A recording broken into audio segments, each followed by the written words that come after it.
할렐루야. 이 시간 함께 이 코로나의 위험 가운데서 이 자리에 나와서 예배하는 저와 여러분들에게 하나님의 그 은혜와 축복과 평강이 충만하시기를 주님의 이름으로 축복합니다. 코로나로 인해서 많이 마음이 무거울 것이고 또 그 중심에 한국교회가 있다는 그 사실조차도 우리는 정말 많이 괴로움을 갖습니다. 그러나 지금 우리가 해야 할 것은 그 사람들 향해서 정죄하거나 판단하고 그 사람들 향해서 비판하는 것이 아니라 그들도 대한민국 국민이고 그들도 하나님의 귀한 어린 양이기 때문에 또 하나님을 믿지 않는 분들도 우리가 함께 감싸고 기도해야 될 하나님의 귀한 영혼이시기 때문에 우리가 그들을 향해서 정죄하거나 비판하는 것이 아니라 그들을 위해서 기도해 줄 수 있는 성숙된 믿음의 사람이 되시기를 주님의 이름으로 축복합니다. 얼마 전 저는 김해에 갈 일이 있었습니다. 김해에 가서 이제 시간을 보내다가 이제 급하게 이제 용변을 보기 위해서 화장실에 들어갔는데 화장실에 이렇게 화장실 각 소변기마다 그 위에 하나의 글귀가 있었는데 그 글귀를 보면서 저는 너무나도 큰 은혜를 받았습니다. 그래서 그 글귀를 사진으로 찍었습니다. 워렌 버핏, 그러니까 투자의 귀재라고 하는 이 워렌 버핏이 했던 말인데 이런 말이었습니다. 오늘 누군가가 그늘에 앉아 쉴 수 있다는 이유는 오래전에 누군가가 나무를 심었기 때문이다. 저는 이 말에 많은 은혜를 받았습니다. 또 저는 이 말을 통하여서 주님의 음성으로 들렸습니다. 지금 우리 교회가 준비하고 있는 그 사역을 통해서 우리 교회의 미래를 말씀하시는 하나님의 음성으로 저는 들렸습니다. 지난주 제가 칼럼에서도 말씀드렸지만 우리 교회가 준비하는 그 사역들을 통해서 10년 후, 20년 후, 50년 후, 100년 후 누군가가 분명히 이렇게 말할 것입니다. 오늘 우리가 이 은혜를 누릴 수 있는 이유는 오래전에 누군가가 씨앗을 심었기 때문이다. 여러분 얼마나 기대가 됩니까? 여러분 그런데 우리가 모두에게 공감을 받고 인정을 받고 칭찬과 격려를 받는 그 일이라면 그 일이 아무리 힘이 들더라도 그 일을 우리는 할 수가 있습니다. 반면에 그 누구도 알아주지 않고 인정해 주지 않는 그 일을 할 때는 아무리 쉬운 일이라고 할지라도 그 일을 감당해내기는 굉장히 어렵습니다. 많은 사람들의 그런 기대와 격려와 또 그런 것들을 통해서 우리가 이 일을 해나갈 때는 내가 비록 힘들더라도 우리는 으쌰으쌰하면서 할 수 있지만 그와 반대되는 상황이 되면 아무리 쉬운 일이라도 그것을 쉽게 할 수가 없습니다. 특히 하나님께서 말씀하시고 보여주신 비전을 따라서 움직인다는 것은 결코 쉽지가 않습니다. 오늘 본문에서도 하나님의 말씀만을 붙잡고 순종하는 한 사람이 나옵니다. 세상이 이해할 수가 없었습니다. 그러나 그가 했던 일의 결과는 결국 하나님이 옳았다였습니다. 우리 교회가 앞으로 나아가야 될 그 사역이 바로 이와 같이 세상의 기준과 가치와 시선으로 보면 무모할 수 있는 사역입니다. 그러나 그 끝에는 분명 하나님께서 옳았다라고 고백하게 되어질 것입니다.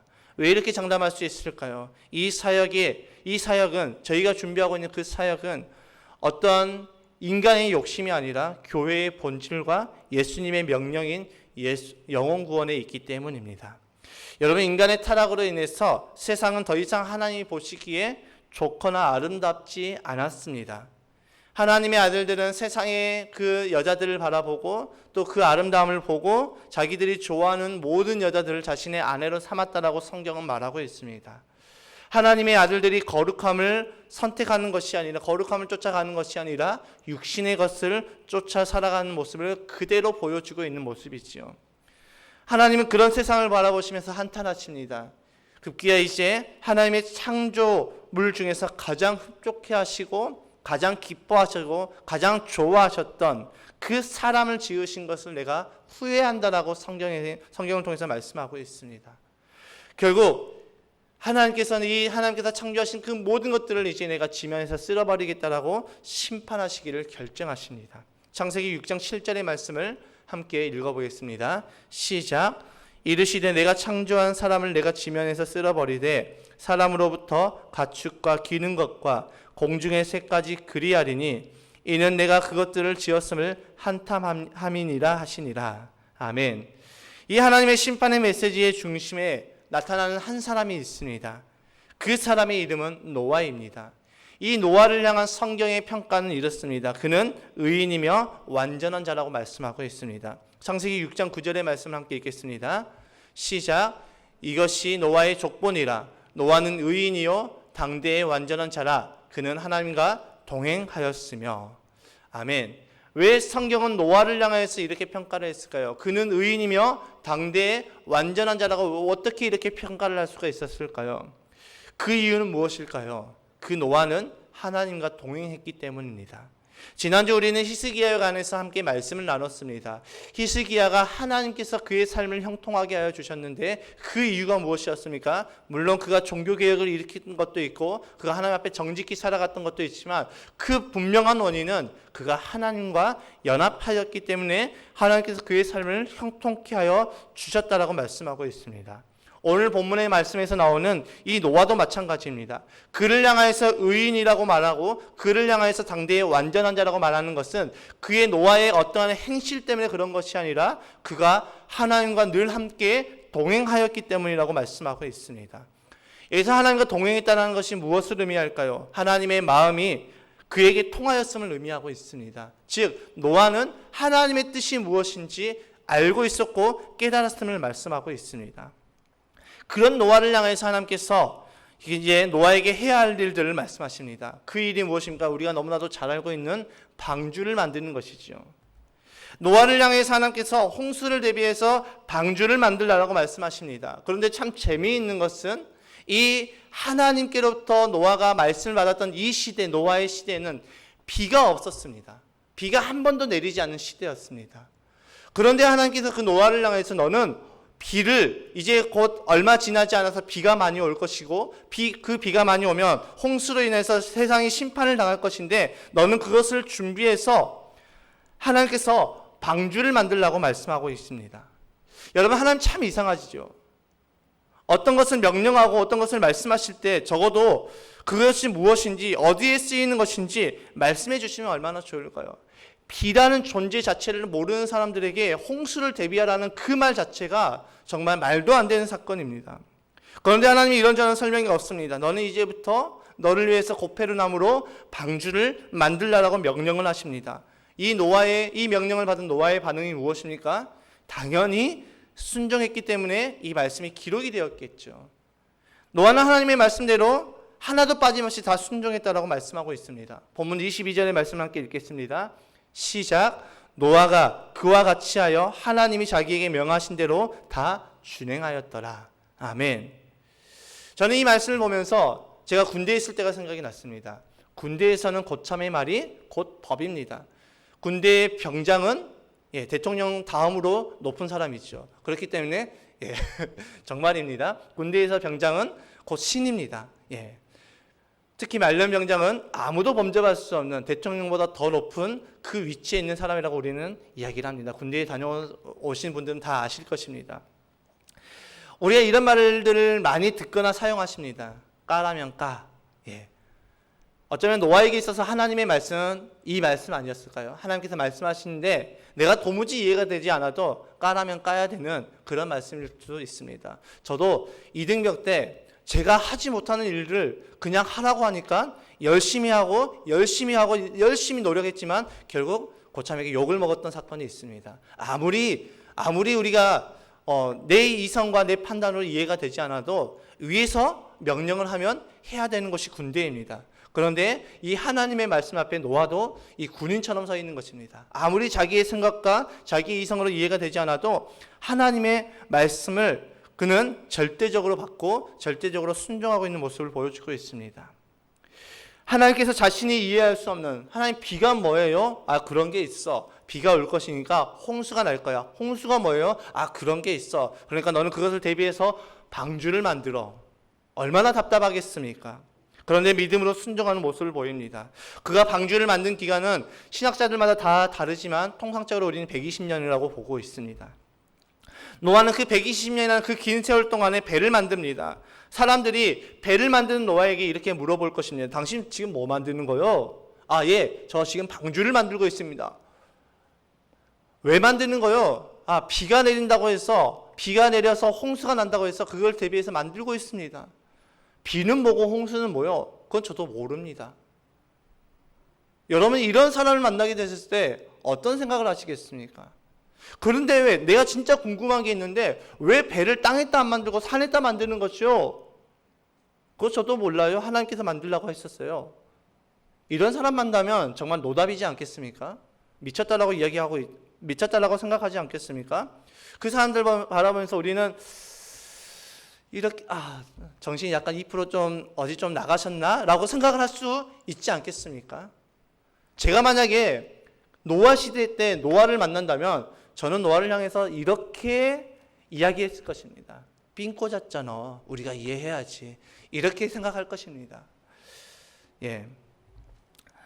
그 당시 비의 개념을 모릅니다. 비가 무엇인지도 모르고 홍수가 무엇인지도 모릅니다. 그게 무엇인지도 알지 못하면서 노아는 120년 동안 이 방주를 만들고 있습니다. 120년이라는 자신의 삶을 하나님 앞에 드리고 있다는 것입니다. 노아의 가족도 이상하지요. 아버지가 그런 일을 하면 뜯어 말려야지요. 그런데 노아의 아들들도, 노아의 며느리들도, 노아의 아내도 그 일을 말리지 않고 심지어 같이 도와줍니다. 우리 학생들이 있는데 만약에 우리 학생들이 장인어른이 아니죠. 시아버지죠. 시아버지가 그런 일을 하고 있다면 어떻게 생각하시겠습니까? 그 일에 동조하시겠습니까? 동조를 안 하는 것이 뻔하겠죠. 결혼했는데 하나님의 뜻이야라고 하면서 계속해서 산 위에서 배를 만들고 있다면 미쳤다라고 생각을 하겠죠. 나 시집 잘못 왔다. 나 큰일 났다.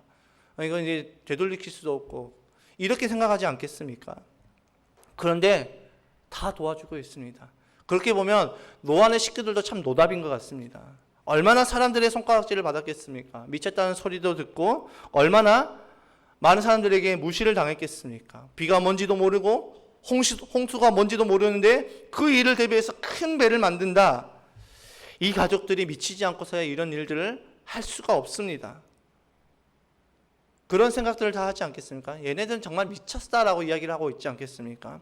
그 당시 모든 사람들로부터 이 노아와 노아의 가족들은 미쳤다라는 소리를 들어가면서까지 이 하나님의 말씀에 순종하는 그 모습을 보여주고 있습니다. 여러분, 이 방주의 결과는 어떻게 됐을까요? 창세기 7장 11절과 12절의 말씀 함께 읽어보겠습니다. 시작.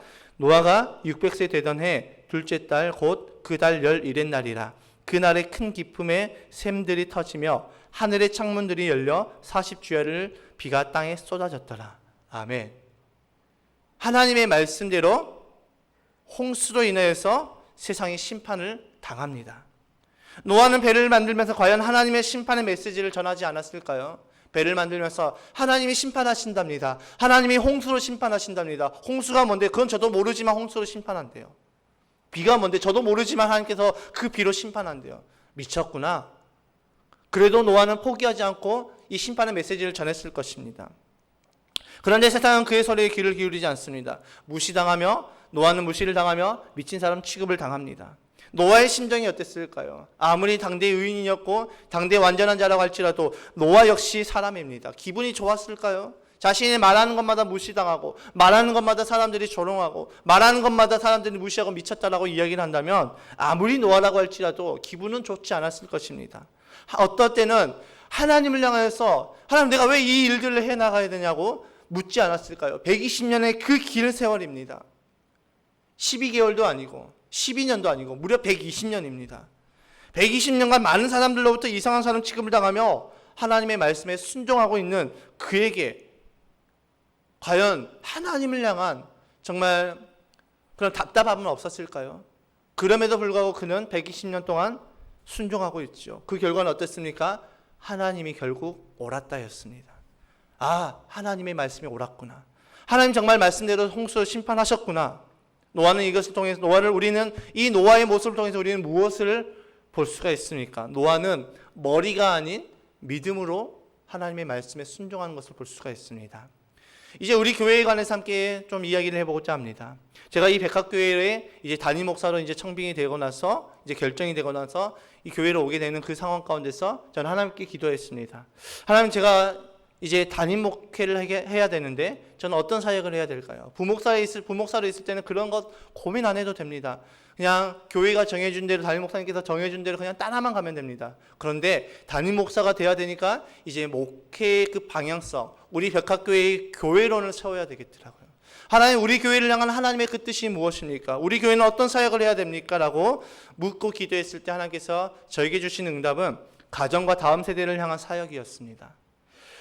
그런데 이 응답이 혹시라도 제 생각일 수 있기 때문에 제 아내와 함께 다시 기도하면서 아내와 함께 그 기도의 응답에 대해서 공유를 하게 되었습니다. 똑같이 제 아내도 가정과 다음 세대에 대한 응답을 받았고, 저 또한 다시 기도했을 때 그 응답을 받았습니다. 그래도 혹시 몰라서 이제 함께 기도하는 기도의 동역자들과 함께 이 부분을 가지고 함께 기도했습니다. 그 기도의 동역자들도 함께 기도했을 때 하나님의 응답은 동일했습니다. 그러면 우리 백합교회가 가정과 다음 세대를 세우는 교회로 우리가 세워져야 되겠구나. 우리 백합교회의 교회로는 이제부터 다음 세대와 가정을 세우는 영혼 구원에 우리가 초점을 맞춰야 되겠구나라고 응답을 받고 그것을 준비하며, 또 제가 이 교회에 담임으로 와서 앞으로 우리 교회가 해나가야 될 그 비전과 사역의 방향성을 설교를 통해서 또 개인적인 만남을 통해서 함께 나눴습니다. 그렇게 우리 교회는 가정을 회복시키며 교회의 본질을 세워나갈 이 가정교회를 준비하고 있습니다. 그리고 이와 함께 이 다음 세대를 세워나갈 학교 사역을 준비하고 있습니다. 여러분, 가정교회로 전환한 것만으로도 쉽지는 않습니다. 현재 원형 목장을 운영하고 있으며 준비된 2개의 목장과 실버 목장, 이렇게 총 3개의 목장으로 윤곽이 나타나고 있고, 또 그리고 아직 덜 준비가 된, 이제 준비하고 있는 목장도 1개가 있습니다. 그래서 이제 곧 3개의 목장으로 가정교회로 완전히 전환을 하고 나서 이제 곧 그 준비하고 있는 그 목장도 곧바로 분간을 시켜서 총 4개의 목장으로 시작할 것을 우리가 목표로 삼고 기도하며 준비하고 있습니다. 그런데 문제는 학교 사역입니다. 우리는 보통 학교를 세운다라고 한다면 우리는 보통 이렇게 생각을 합니다. 학생이 있으니까 학교를 세우는 거야. 학생이 있어야지 학교를 세워야 된다라고 생각을 합니다. 그런데 우리는 당장 학교를 세워도 보낼 학생이 없습니다. 그런데 하나님은 학교를 준비하라고 말씀하십니다. 우리 교회에 우리 아이들이 있지만 학교를 잘 다니고 있는 아이들에게, 또 학부모님들에게 우리 교회가 앞으로 이런 학교 사역을 할 것이니까 학교 그만두게 하고 우리 교회 학교로 나오게 해주세요. 이것은 순억지입니다. 이 부분에 있어서 자유함이 있어야 되는데 우리 교회가 이것을 하기 때문에 온 성도가 희생을 강요하는 것은 억지지요. 그래서 내년에 이제 저희 큰아들 이제 유엘이가 1학년이 되는 시점에서 그다음에 학교를 시작해야 되겠다라고 이제 기도하면서 준비를 하고 있었습니다. 그렇게 작년부터 저희는 학교를 준비하면서 함께 기도하고 있습니다. 그리고 내년 학교에 입학할 첫 학생을 보고 우리는 이 학교를 세우고 있습니다. 공사 관계자들을 만나고 1층을 학교로 바꾸려고 공사 계획을 세웠습니다. 그리고 지난주에 우리는 학교를 세우기로 다 결의를 했고 이제 곧 시작이 됩니다. 이런 우리를 바라보는 이 세상의 시각은 어떠할까요? 노아를 바라보는 세상 사람의 시각과 똑같지 않을까요? 학생도 없는데 학교를 세워. 그것도 학교를 준비해서 이제 학생이 입학을 하게 되는데 그것도 1명, 그것도 목사의 아들. 그것을 위해서 교회는 많은 재정을 쓰고 지출을 한다라고 보면 세상이 어떻게 우리를 생각하게 될까요? 물론 교회가 재정이 차고 넘쳐서 우리가 이 일들을 한다라고 하면 그래, 저 교회는 재정이 있으니까 하는 거야 라고 생각할 수 있겠지만 우리 교회는 아시다시피 재정이 넉넉하지 않습니다. 이 공사를 하기 위해서 우리는 또 목적 헌금을 내야 되고 또 부족한 부분을 대출로 채워나가야 됩니다. 이런 상황이다 보니까 저도 사람인지라 걱정이 되기도 합니다. 그래서 또다시 하나님께 나가서 기도했습니다. 또 하나님의 뜻을 점검했습니다. 혹시라도 다시 한번 점검하면서 이거 혹시라도 내 생각 아닐까? 내 욕심 아닐까? 하는 마음에 또다시 하나님의 뜻을 점검하며 하나님 앞에 무릎을 꿇었습니다. 그런데 하나님이 이번에도 하나님의 뜻임을 기도와 말씀을 통해서 또 큐티를 통해서 저에게 응답하여 주십니다. 그리고 또 한 가지를 더 말씀해 주시는데 그것이 무엇이냐면 지금 우리가 준비하고 있는 이 가정교회 사역과 또 살렘스쿨은 그 분명한 동기에 대해서 말씀하여 주십니다. 예전에는 이것이 하나님의 뜻이라는 그 응답을 주셨지만 지금 최근에 제가 기도했을 때는 이 분명한 동기에 대해서 다시 한번 말씀해 주셨습니다. 이 사역의 목적은 결국 교회의 부흥이나 성장이 되어서는 안 되는 것을 저에게 말씀하여 주셨습니다. 이 사역의 목적은 분명히 영혼 구원이며 이 목적과 시선이 바뀌지 않으면 하나님께서 우리의 이 사역에 우리 교회와 함께 하신다는 분명한 사인을 말씀을 통해서 주셨습니다. 그렇다면 우리가 세울 이 학교의 이름은 샬롬스쿨인데 이 샬롬스쿨은 어떤 학교인가? 많은 교회들이 대안학교를 세웠습니다. 어떤 사람들은 이렇게 말할 수가 있습니다. 굳이 다른 교회들에서도 학교를 세웠는데 우리도 꼭 해야 되나? 많은 교회가 대안학교를 세웠지만 안타깝게도 그 많은 대안학교가 여전히 정부의 인가의 목을 메고 있으며 성적 위주의 학교로 대학 또는 유학을 보내는 학교로 변하고 있습니다. 정부의 인가를 받으면 편합니다. 정부의 지원을 받을 수 있기 때문에 편합니다. 재정적으로 그렇게 어렵지 않습니다. 그리고 정부의 인가를 받으면 이 학교를 졸업하고 어떤 검정고시를 치를 필요가 없이 바로 이제 수능을 통해서 대학을 들어갈 수가 있습니다. 그래서 많은 대안학교가 그 학교를 이제 이야기할 때 어디 대학에 몇 명 갔고 어디 대학에 들어갔고 이런 것들을 지금 이야기하고 있는 상황입니다. 겉은 대안학교인데 그 속은 세상 여느 학교와 별 차이가 없습니다. 한 목사님께서 대안학교를 다니는 아이들의 행복지수를 조사를 했는데 그래도 기독대안학교라면 일반 학교를 다니는 아이들보다 더 행복할 거야 라고 생각을 하고 조사를 해봤더니 행복지수가 2% 정도 높게 나왔습니다. 별반 차이가 없는 것이죠. 그래서 충격을 먹었다고 합니다.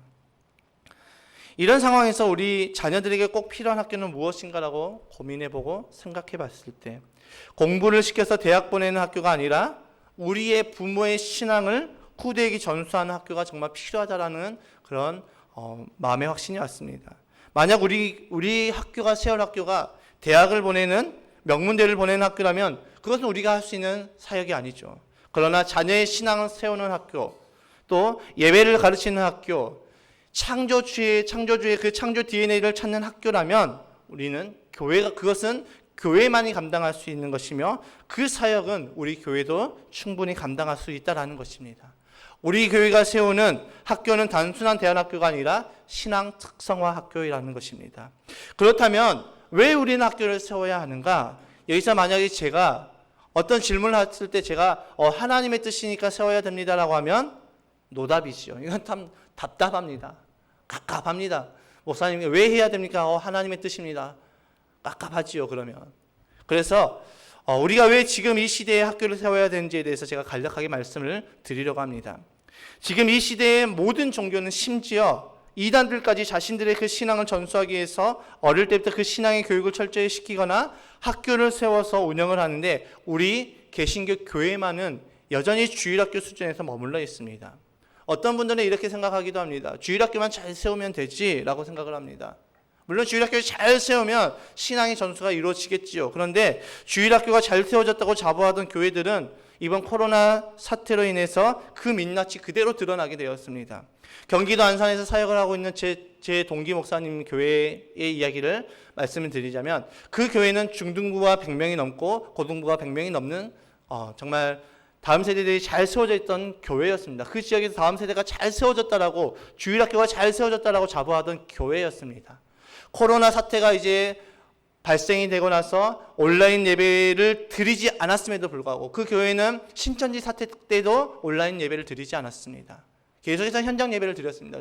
주변에서 주민들이 막 시위하고 난리를 쳐도 상관하지 않고 계속해서 예배를 드렸습니다. 온라인 예배를 드리지 않았음에도 불구하고 지금 현재 중등부, 고등부 학생들의 그 출석 인원수가 20명 혹은 25명 정도로 확 줄였다라고 제가 어제 통화하면서 이야기를 들었습니다. 그 교회뿐만 그럴까요? 대부분의 교회들이 이 코로나 사태로 인해서 많은 교회들의 그 주일학교 중고등부 학생들의 수가 감소가 되었습니다.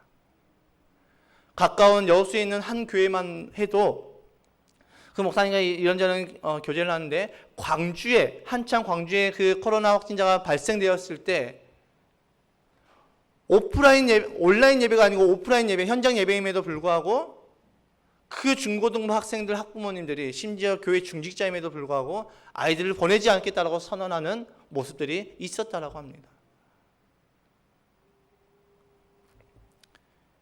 코로나가 지금처럼 급속도로 확산되는 상황이라면 우리가 어쩔 수 없다라고 생각할 수 있습니다. 막 하루에 400명, 300명, 400명씩 확진되고 있는 상황이라면 그래, 아이들을 지키기 위해서 어쩔 수가 없어 라고 생각할 수 있겠지만 그 교회의 상황은, 제 동기 목사님의 그 교회의 상황은 지난번 신천지 사태 이후 잠잠해졌을 때 생활 속 거리두기로 바뀌고 나서 우리의 일상이 회복되어졌던 그 시기에도 아이들이 교회를 나오지 않았다라는 것입니다. 주일학교만 잘 세우면 된다라는 그 이야기가, 그 민낯이 그대로 드러나 보니까 질병 앞에 모두가 다 무서워서 벌벌 떨어서 도망가는 그런 모습들을 보여주고 있습니다. 저는 이 코로나 사태를 통해서 하나님께서 진짜와 가짜를 구분하는 그 시기인가 보다라는 그런 마음이 확 들어집니다. 하나님의 말씀을 가지고 이용하는 그 모든 사람들이 지금 다 드러나고 있습니다. 가짜 신앙인들도 다 드러나고 있습니다. 온라인 예배에서 오프라인 예배로 다시 전환이 되었을 때 성도의 많은 분들이 다 떠나갔습니다. 다음 세대의 부서는 100명인 교회가 4명 나오는 교회도 있고요. 그렇게 다음 세대가 잘 세워졌던 교회라고 자부했던 그 교회의 다음 세대들이 심각하게 무너지는 것을 보게 되어집니다. 그렇다면 우리가 이 신앙만을 가르치기 위해서 학교를 세우는 것인가? 너무 비현실적일 수가 있습니다. 아니, 신앙은 교회 안에서 예배를 잘 드리게 하면 잘 가르칠 수 있지라고 생각할 수 있습니다. 그런데 지금 코로나와 마찬가지로 가장 크게 이슈가 되고 있는 것이 무엇입니까? 바로 4차 산업시대입니다. 지금 이 시대를 향해서 4차 산업시대가 도래했다라고 말을 하고 있습니다. AI의 발달로 인해서 점점 인간이 설 자리가 없어질 것이라고 전문가들은 분석을 하고 있습니다. 그래서 향후 10년 후에, 20년 후에 없어질 그 직장에 대해서 다들 이렇게 전망을 하고 유튜브를 통해서 어떤 개인의 그런 이야기를 통해서 계속해서 칼럼을 내고 있습니다. 4차 산업시대가 오기 전만 해도 우리나라의 교육 목표는 좋은 대학에 가는 것이 목표였습니다. 어떤 사람이든지 공부만 잘하면 다 통했고 공부만 열심히 해서 공부만 잘하면 성공이라는 그 단어를 거머쥘 수가 있었습니다. 그런데 지금은 4차 산업시대가 오고 나서는 완전히 달라졌죠. 추구하는 가치가 달라졌고 원하는 인재상이 달라졌습니다. 그런데 문제는 여전히 우리나라의 학교들은 변화의 흐름에 동참하지 못하고 있다는 것입니다. 지금도 막연하게 좋은 대학이면 된다라고 생각을 하고 있습니다. 빠르게 변화되고는 이 세상의 흐름에 잘 대처를 하지 못하고 있는 현실입니다. 더 이상 우리의 지금 아이들이 자라나고 있는 우리의 아이들의 인생 가운데서 더 이상 대학이 그 인생을 좌지우지하는 시대가 되지 못하고 있습니다. 지금 단순히 공부를 잘해서 인재가 되는 것이 아니라 어떠한 혁신적인 생각을 가지고 혁신적인 그런 아이디어를 내고 그런 혁신적인 생각을 하고 있는 사람이 인재가 되는 시대가 되었습니다. 그래서 많은 회사들에 있어서 혁신이라는 그 단어를 굉장히 많이 사용하고 있지요. 심지어 미국에 있는 한 정말 기업에서는 하버드대 출신, 예일대 출신 그 모든 사람들을 한꺼번에 다 자른 적이 있었습니다. 왜냐하면 그 사람들에게 정말 머리는 똑똑하고 공부는 잘하지만 혁신적인 그런 생각이 없다는 이유로 20명 정도 되는 사람을 다 잘라버린 적이 있습니다. 지금 우리 전 세계 가운데서 가장 들어가기 힘든 학교가 하버드 대학이 아니라 미네르바 스쿨이라는 학교입니다. 이 미네르바 스쿨은 학생과 교수가 대면에서 만나는 것이 아니라 온라인으로 이 수업이 진행이 되고 있습니다. 그런데 이 학교를 들어가기 위해서 정말 많은 사람들이 노력하고 있지만 들어가지 못하는 실정입니다. 이 미네르바 스쿨을 통해서 미네르바 스쿨의 그 수업은 이렇습니다.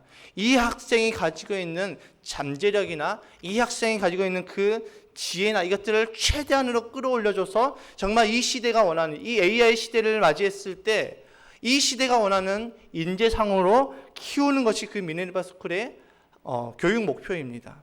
더 이상 좋은 대학이 인생을 책임져 주지 않는 시대가 오고 있습니다.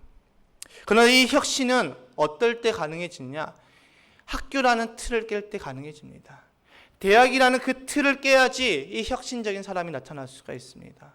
모두가 다 똑같은 아이들에게, 모든 아이들에게 이 조그마한 그 교실을 만들어서 그 교실에 30명, 40명씩 집어넣어놓고 똑같은 교육을 시키는 곳에서는 혁신적인 사람이 나타날 수 없다라고 전문가들은 이제 평가를 하고 있습니다.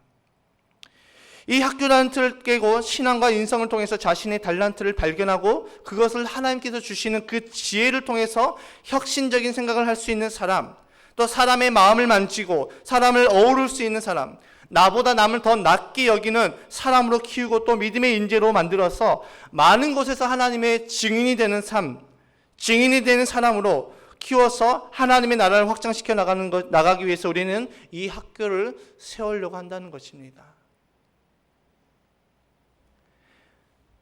이 학교를 통해서 우리는 좋은 대학을 좋은 대학을 들어가야 됩니다라고 하면 우리는 그 아이를 우리는 케어할 수가 없습니다. 학교를 통해서 우리는 신앙을 훈련하고, 학교를 통해서 우리는 인성을 훈련하고, 학교를 통해서 그 아이의 달란트가 무엇인지 학교는 그것을 발견해주고 그 달란트대로 쓰임받을 수 있게, 하나님께로부터 귀하게 쓰임받을 수 있게 키워주는 학교가 우리가 세우는 학교라는 것입니다. 그래서 이 학교를 통해서 혁신적인 아이들이 나오게 될 것이고, 이 학교를 통해서 정말 이 시대를 변화시킬 아이들을 키우는 것이 우리의 목적이라는 것입니다. 실제로 광주청사교회에서 이 샬롬스쿨을 10년 동안 해오고 있습니다. 그 아이들의 겉모습만 보면, 삶의 모습만 보면 과연 저 아이들이 정말 신앙으로 잘 키워진 아이들이 맞을까라는 생각이 들 수가 있습니다. 그런데 다른 것이 있습니다. 그 아이들은 하나님의 말씀을 듣는다는 것입니다. 메시지가 선포가 되면 그 메시지 가운데 하나님의 메시지를 적고, 자신이 또 느낀 것을 적고, 내가 이 메시지를 어떻게 적용할 것인지를 초등학교 1학년 때부터 적기 시작한다는 것입니다. 지난번에 우리 유겸이와 주호가 왔는데, 유겸이는 그런 훈련들이 정말 예배 시간에 잠을 자지 않고 이렇게 적는 훈련이 잘 되어 있지만, 주호는 아직 예배 시간에 많이 좁니다. 그런데 제가 수요 예배를 인도할 때 옆에서 졸고 있으면서도 적는 것을 봤습니다. 졸면서도 적습니다. 하나님의 말씀이라고. 그것을 가지고 또 자기의 삶에 적용을 시켜봅니다. 어려서부터 이 아이들이 이렇게 교육을 받습니다. 그리고 어려서부터 이 아이들이 자신이 무엇을 해야 될지 생각을 많이 하게 됩니다. 그래서 매주 금요일이면 이제 체험학습이라고 해서 산이고 들고 바다로 다 데리고 나갑니다. 그래서 그 아이들이 노는 것들을 바라보면서 이 아이는 어떤 달란트를 가지고 있구나라는 것을 교사가 캐치해 나갑니다. 함께 교사가 새벽을 깨서 예배하고, 함께 교사가 새벽을 깨서 함께 기도하고, 말씀을 같이 함께 나누고, 말씀을 같이 함께 또 말씀을 통해서 어떠한 은혜를 받았는지 함께 나누고, 또 어떻게 적용했는지를 체크를 합니다. 가정에서는 가정재단을 통해서 함께 예배로 하나님 앞에 그 말씀을, 새벽에 들었던 말씀을 또다시 받습니다. 그래서 그 새벽에 들었던 그 말씀을 새벽 예배 때 한 번, 등교에서 한 번, 또 하교할 때 한 번, 또 집에서 가정재단 할 때 한 번, 똑같은 메시지를 가지고 4번을 가지고 예배를 드립니다. 그렇게 하나님의 말씀을 각인을 시킵니다. 그래서 우리 아이들을 하나님의 사람으로 키워나가서, 이 하나님의 사람으로 키워진 아이들이 세상 곳곳에 나가서 이제 하나님의 빛을 발하는 아이들로 키우는 것이 우리 학교의 학교를 설립하는 목적입니다. 이 결과는 어떻게 될까요? 우리가 학교를 세우는 그 결과는 어떻게 될까요? 여러분, 우리는 노아의 길을 가려고 합니다. 많은 사람들이 미쳤다라고 말을 할 수 있습니다. 그런데 노아는 자신의 길 끝에서 결국 하나님의 옳았음을 보았다라고 고백을 합니다. 우리의 생각만큼, 우리의 기대만큼 빨리 열매가 맺어지지 않을 수 있습니다. 그런데 이 사역은 영혼을 구원하는 사역입니다. 이 영혼 구원이라는 것은 내 당대에 이루어지지 않을 수 있습니다. 내가 씨앗을 뿌리고 죽은 후에, 그 죽음 이후에 그 열매가 맺어질 수 있습니다. 우리 창의 끝이라는 그 영화 아시죠? 그 선교사님이 거기서 죽음을 당했을 때 그 죽음의 피 흘림이 결국 씨앗이 되었고, 그 땅이 이제 복음으로 변화되었던 그 영화를 우리는 다 보았습니다. 짐 엘리엇 선교사님의 그 이야기를 우리는 너무나도 잘 알고 있습니다. 그런데 우리의 당대에 이루어지지 않을 수도 있고 우리가 죽고 나서 이루어질 수도 있습니다. 그러나 분명한 것은 지금 우리가 아무것도 하지 않으면 30년 후에 우리는 똑같다라는 것입니다. 시대는 이렇게 변해가고 있는데 우리는 여전히 똑같다는 것입니다. 지금 우리는 아무것도 보이지 않습니다. 어떻게 될지도 모릅니다. 이 사역이 정말 잘 될지 안 될지도 우리는 잘 모릅니다. 하나님께서 하라고 하셨기 때문에 우리는 이 사역을 감당합니다. 그러나 하나님의 약속의 말씀만을 붙잡고 나가고 있습니다. 아무도 장담하지 못합니다. 그러나 이 사역의 동기만은 분명하고 있습니다.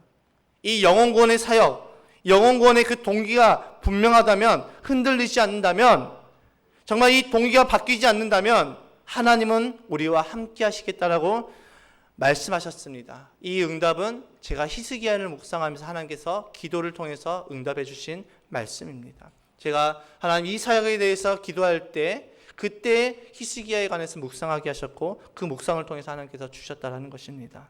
히스기야가 여호와와 연합할 때 그의 모든 것이 형통하여졌습니다. 우리의 동기, 우리 사역이 그 동기가 예수님일 때 사역을 통해서 열매가 맺어진다라는 것입니다. 우리의 사역의 동기는 바로 영혼 구원에 있습니다. 이 영혼 구원은 예수님의 마지막 지상 명령이자 교회의 본질이기도 합니다. 우리가 이것을 놓치지만 않는다면 우리 교회의 사역에는 분명히 열매가 맺어집니다. 그 열매를 바라보며 하나님을 기대하며 나아가는 저와 여러분이 되시기를 주님의 이름으로 축복합니다. 말씀을 정리합니다. 노아는 그 세대가 이해할 수 없는 일들을 했습니다. 그런데 그 일의 결과는 하나님의 오락구나였습니다. 많은 사람들이 학교 사역이라는 것은 규모와 재정이 커야지 가능하고 학생들도 있어야지 가능한다라고 생각을 합니다. 그러나 분명한 것은 학교와 교사가 있어야지 학생이 들어옵니다. 학생이 들어올 때까지 기다리면 결국 늦습니다. 노아가 비가 올 때까지 기다렸다가 배를 짓기 시작했다면 이미 늦었습니다. 노아는 언제 올지 모르는 그 배를 120년 동안 만들고 있었습니다. 미친 짓이라고 할지라도 그는 언제 올지 모르는 그 비를 준비하고 있었습니다. 우리도 언제 올지 모르는 이 은혜의 비를 기다리면서 지금 이 사역을 준비하고 있는 것입니다. 그렇게 힘이 들 수도 있습니다. 그렇게 지칠 수도 있습니다. 그러나 분명한 것은 주님은 일하신다는 것입니다. 찬양 중에 이런 가사가 있습니다. 날이 저물어 갈 때 빈들에서 걸을 때 그때가 하나님의 때. 여러분, 아무것도 보이지 않아서 어쩌면 포기하려고 하는 그 때가 바로 하나님의 때라고 말씀하고 있습니다. 내 힘으로 안 될 때, 빈손으로 걸을 때 내가 고백해 여호와 이래. 내 손에 잡혀진 것이 아무것도 없어서 포기하고 싶을 때 그때가 하나님의 때임을 고백하게 되는 것입니다. 노아도 분명 120년의 그 긴 세월 동안 포기하고 싶을 때마다 이 하나님의 때를 기다리면서 그는 믿음으로 순종하며 나아갔을 것입니다. 코로나 이후에 세상은 더 많은 변화가 옵니다. 변화가 오고 나서 대응을 하면 이미 늦습니다. 미리 우리는 준비해야 홍수 가운데서 난파되거나 침몰당하지 않습니다. 워렌 버핏의 그 말처럼 오랜 시간이 지난 후에 우리의 다음 세대들이 오늘 우리가 이 은혜를 누릴 수 있는 그 이유는 오래전에 우리의 믿음의 선배들이, 믿음의 선진들이 씨앗을 심었기 때문이다. 그 고백을 하는 날을 기대하며 나아갑시다. 머리가 아닌 믿음으로 순종하며 나아가는 저와 여러분이 되시기를 주님의 이름으로 축복합니다.